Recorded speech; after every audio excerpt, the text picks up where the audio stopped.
মানুষ মারা গেলে চোখের পাতা খোলা থাকে কেন? মহানবী সাল্লাল্লাহু আলাইহি সাল্লাম বলেন, তোমরা কি দেখো না, মানুষ যখন মারা যায় তখন তার দুই চোখ নির্দিষ্ট একদিকে একদৃষ্টিতে খোলা থাকে।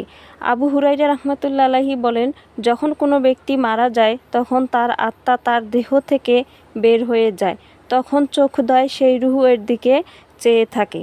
কেয়ামত কখন হবে? রাসূল সাল্লাল্লাহু আলাইহি সাল্লাম বলেছেন, কেয়ামত ততদিন পর্যন্ত হবে না যতদিন পর্যন্ত মানুষ গাধার মতো রাস্তার খোলা মাঠে জেনায় লিপ্ত হবে না।